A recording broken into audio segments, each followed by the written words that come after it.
of a 6-part series talking about neutrinos. Neutrinos, lovely little things, absolutely amazing. One of the very first particles that I became completely engrossed and fascinated about way back in 2008. But that's another story. I'll tell you more bits about my story another time. Okay, so here we are with the neutrino translated as a little neutral one. It is a neutral particle, and it is an elementary particle. So it can't be broken down into subdivided units of itself. In that respect, it's like the quark. Okay, so it was found, or it was theorized first. It was theorized in 1930 by Wolfgang Pauli. He had the Pauli exclusion principle, which is well worth looking up if you have the time. And he found that in something called beta decay, which happens naturally, there was a loss of energy and momentum in the particle that came from this process. It was termed beta decay. So he theorized that this loss of energy and momentum must have been down to something that he dubbed a neutrino, a little neutral particle that for some reason interfered with the process. So beta decay, let me just explain, is when an atom gets out of balance, it gets out of kilter, and a proton has to then turn itself into a neutron, or a neutron has to turn itself into a proton, because there are more of one than the other, and the atom has to balance itself out again. So okay, enough on that. Proton becomes a neutron, and it then produces an electron and an antineutrino. Now, last week we talked a little bit about the time traversal in Feynman's diagrams, where you've got a particle and its opposite number coming in and annihilating, then it produces another particle and another particle. And the time symmetry of this means that one of those particles is travelling backwards in time while the other is travelling forwards in time. So in the neutron becoming a proton, you've got the electron travelling forwards in time and the antineutrino travelling backwards in time. In the other version of beta decay, where a proton becomes a neutron, you've got a positron and a neutrino produced. The positron, being the opposite number of the electron, is travelling backwards in time, and the neutrino is travelling forwards in time. Okay, so there's this time inversion in here. These are the 3 flavours of neutrino, and they are called flavours because that's the easiest way to be describing them, essentially. So I've given them colours, but they're not actually given colours in neutrino physics. They're just described as flavours. You've got the electron neutrino. And then this one, which is a little bit bigger in terms of mass, they were thought to be massless once, but then they were discovered to have mass later, is the muon. The muon neutrino. So these two are fairly commonly found in neutrino experiments. So remember, these are extremely elusive particles. They are almost too elusive to catch, so they have to set up very complicated experiments with lots of kit to capture the trace of one at all. And they are also the most abundant particle in the universe, so they're streaming through everything all the time. They're streaming through every centimetre of you is filled with streaming neutrinos, trillions upon billions of things all the time, constantly. So there are a lot of them in the universe because they're doing this all the time. Now, this one is a little bit further away from the other two because this one is hardly ever found. This is a very, very rare flavour, and it's called the tau. So another thing that you've got to consider about neutrinos, of course, is they've got their antineutrinos as well. So for every neutrino flavour, you have its antineutrino. You've got the anti-electron neutrino, the anti-muon neutrino, and the anti-tau neutrino.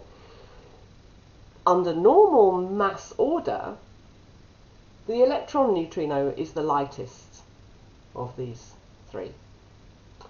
In the inverted mass order, you've got the tau being the lightest.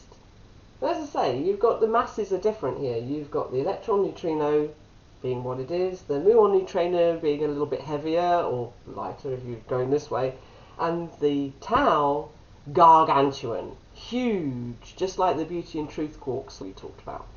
So this is the beauty and truth version of the neutrino, essentially. If you invert it, however, this gargantuan great tau becomes the lightest of the neutrinos. So this strange set of circumstances is known in scientific circles as hierarchy. Okay? Don't do what I do and misspell it. It just seems funny. Could be either way, depending on which mass order you're on. So anyway, this is the hierarchy of mass neutrinos. It can be one thing or the other, and it flows all the time. This little diagram here represents what the neutrino does while it's flying through its existence. It's oscillating. It's spinning as it flies. And it changes, just like the quark, from one flavour to another as it's flying. So here you might have a muon neutrino, one of those commoner ones, zipping along in a straight line and spinning and turning into a tau, and before you know it, woo, it's done a few turns again, and whoosh, it's turned into an electron neutrino. And so in an experiment you will find them shooting muon neutrinos out, and they will then receive at the other end of the experiment electron neutrinos, which is how they know that they oscillate. But oscillation is never seen.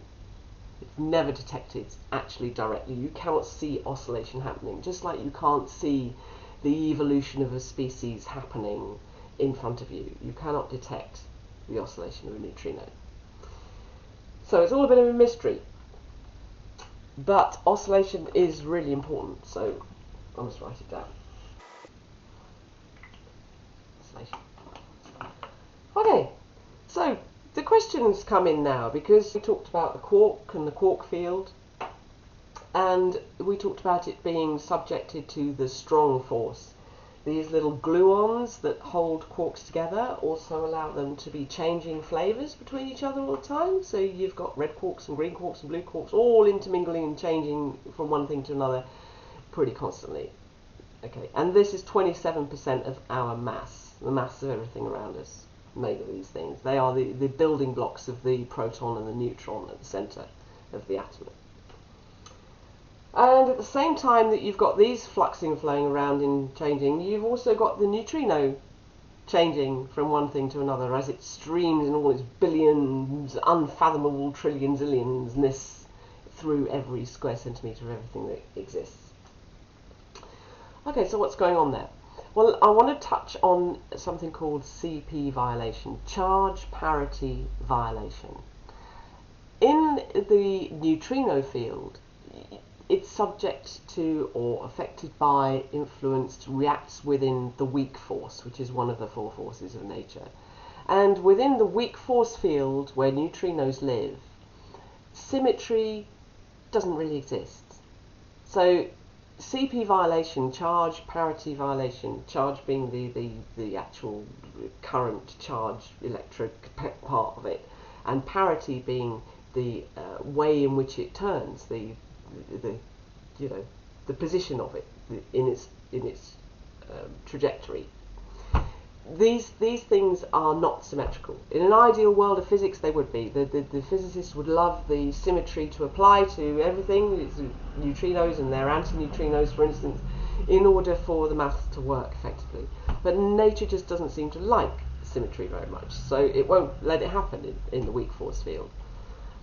But in the quark field, which is dominated by the strong force, CP violation has also been detected there. So although there should be charge parity symmetry within this field, even not always. It slips the net sometimes. So nature is not so easily packaged together. It really doesn't like symmetry very much.